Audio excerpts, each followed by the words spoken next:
फरूख हबीब ने पाकिस्तान तहरीक इंसाफ को खैरबाद कह दिया। इस्तेहकाम पाकिस्तान पार्टी में शामिल हो गए। कहते हैं शैतान का रास्ता छोड़कर आदम के रास्ते पर आ गया। अदम एतमाद के बाद चेयरमैन पीटीआई ने पुरतशद्दुद मज़ाहमत का रास्ता इख्तियार किया।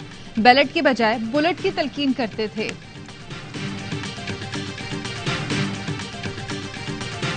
आसिफ जरदारी और मौलाना फजल रहमान की इस्लामाबाद में मुलाकात। साबिक सदर ने मौलाना फजल रहमान से उनकी खुशदामन के इंतकाल पर ताज़ियत की। सियासी सूरत हाल पर भी तबादला ख्याल। मुलाकात 50 मिनट तक जारी रही। गजा पर इसराइल की वहशियाना बमबारी का 10वां रोज, मजीद 254 फलस्तीनी शहीद। शोहदा की तादाद 2808 हो गई। 11,000 जख्मी। हमास के हमलों में 289 फौजियों समेत 1400 इसराइली हलाक हुए।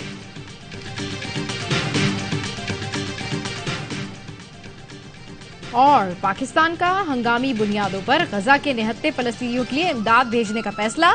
तर्जुमान दफ्तर खारजा ने कहा, गजा की पट्टी पर इसराइल की खुली जारियत और नाकाबंदी ने सूरत हाल गंभीर बना दी।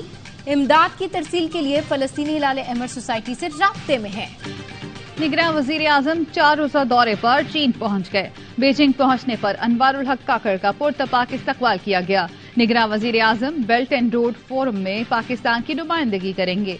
चीनी सदर शी जिनपिंग वजीर आजम और दीगर सीनियर क़यादत से मुलाकात करेंगे। फोरम में दीगर ममालिक के सरबराहों से भी मिलेंगे। चीन में कारोबारी शख्सियात से भी अहम मुलाकातें होंगी। दोनों मुल्कों के दरमियान मुख्तलिफ शोबों में ताउन के समझौतों पर दस्तखत होंगे। निगरान वजीर खजाना भी मौशी टीम के हमरा बेल्ट एंड रोड कॉन्फ्रेंस के लिए चीन पहुंच गए। मौशी टीम की चीन में मौजूदगी के दौरान ML1 का नजरसानी शुदा प्लान फाइनल होगा। साइफर केस में चेयरमैन पीटीआई की दरखास्त जमानत पर फैसला महफूज कर लिया। Chief justice Islamabad high court justice Aamir Farooq ने दलाइल सुनने के बाद फैसला महफूज किया। साइफर केस की इखराज मुकदमा की दरखास्त पर भी अदालत ने फैसला महफूज कर लिया। दौरान समाअत लतीफ खोसा ने दलाइल में कहा, साइफर को विफाकी काबीना ने डी क्लासिफाई किया था। आर्टिकल 248 में वाज़ेह है, चेयरमैन पीटीआई को बतौर वजीर आजम इस्तिस्ना हासिल है। साइफर केस के जेल ट्रायल के खिलाफ चेयरमैन पीटीआई की दरखास्त इस्लामाबाद हाई कोर्ट ने निपटा दी। अदालत ने कहा, जेल ट्रायल सिक्योरिटी के मद्देनजर चेयरमैन पीटीआई के हक में है। बज़ाहिर जेल ट्रायल पर कोई बदनीयती नजर नहीं आई। चेयरमैन पीटीआई को जेल ट्रायल पर तहफुजात हो तो ट्रायल कोर्ट से रुजू कर सकते हैं।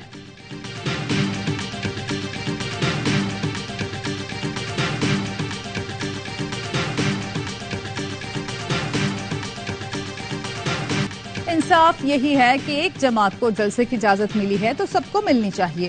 ख्वाहिश है चेयरमैन पीटीआई और नवाज शरीफ इंतखाबी मुहिम के लिए आजाद हों। नवाज शरीफ वापस आए तो कानून के मुताबिक फैसले होने चाहिए। असद उमर की मीडिया से गुफ्तगू। 9 मई के मुकदमात में असद उमर, अलीमा खान और असमा खान की अबूरी जमानत में 31 अक्टूबर तक तौसी। लाहौर की इंसदाद दहशतगर्दी अदालत ने आइंदा समाअत पर मुकदमे का रिकॉर्ड तलब कर लिया।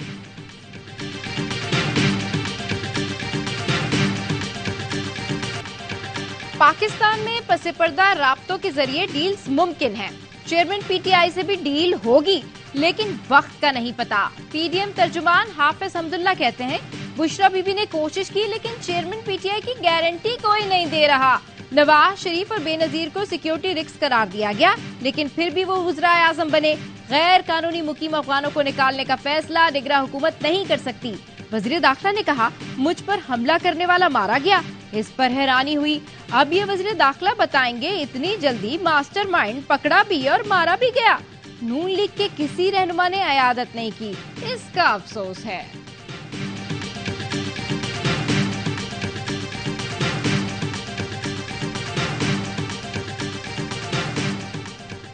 ओमान के बरी फौज के कमांडर मेजर जनरल मतर बिन सलीम बिन राशिद की army chief general Nasir Munir से मुलाकात। ISPR का कहना है, मुलाकात में बाहमी और पेशा वराना दिलचस्पी के उमूर पर तबादला ख्याल किया गया।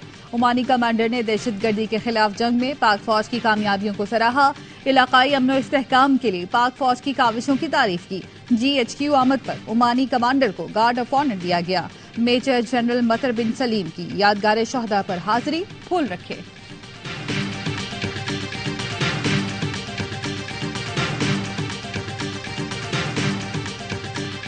कराची में सियासी पारा हाई, पीपल्स पार्टी और MQM आमने सामने। मेयर कराची मुर्तजा वहाब की मुखालिफिन पर तनकीद, कहा वसीम अख्तर 1200 बंदे भर्ती करके गए थे। मुखालिफिन सोचते हैं मौजूदा इंतजामिया कामयाब हो गई तो पीपल्स पार्टी कामयाब हो जाएगी। इन्हें ये भी तकलीफ है कि मैं सांस भी क्यों ले रहा हूँ। सईद गनी बोले रोशनियों के शहर कराची को दहशतगर्दी में धकेलने वाली MQM है, अब फिर धांधली के जरिए इलेक्शन जीतने के ख्वाब देख रही है। तर्जुमान MQM का रद्द-ए-अमल, कहा पीपल्स पार्टी को कराची पर कब्जे का ख्वाब धुंधलाता हुआ नजर आ रहा है। MQM की सियासी सरगर्मियों से पीपल्स पार्टी बौखलाहट का शिकार है। साबिक खातून अव्वल बुशरा बीबी की इस्लामाबाद की अदालत में पेशी। ड्यूटी जज ने तोशा खाना और 190 मिलियन पाउंड की मुंतकली के केस में 31 अक्टूबर तक जमानत मंजूर कर ली। 5-5 लाख रुपए के मचलकों के एवज जमानत मंजूर की। मुतनाज़ा ट्वीट्स केस में PTI रहनुमा आजम खान स्वाति इश्तिहारी करार। स्पेशल जज ने 2 मुकदमात में जमानतें खारिज कर दी। सुप्रीम कोर्ट ने राइट टू इंफॉर्मेशन एक्ट के तहत मुलाजमीन की तफसीलात फराहम करने की दरख्वास्त मंजूर कर ली। रजिस्ट्रार ऑफिस को 7 दिन में मुलाजमीन की तफसीलात फराहम करने का हुक्म। फैसले में कहा आर्टिकल 19A के तहत मालूमात फराहम न करने का कोई जवाज नहीं। रजिस्ट्रार ऑफिस दरख्वास्त गुजार को मालूमात के साथ अदा कोर्ट फीस भी वापस करे। इस्लामाबाद हाई कोर्ट पे इंट्रा कोर्ट फीस भी वापस की जाए। जस्टिस अतर मिनल्ला का 5 सफ़ात पर मुश्तमिल इजाफी नोट, लिखा अवामी एतमाद बहाल करने के लिए सुप्रीम कोर्ट को खुद मालूमात वेबसाइट पर पब्लिक कर सकती हैं। इस्लामाबाद हाई कोर्ट ने रजाकाराना तौर पर मालूमात तक रसाई फराहम की। सुप्रीम कोर्ट को भी एक मिसाल कायम करना होगी।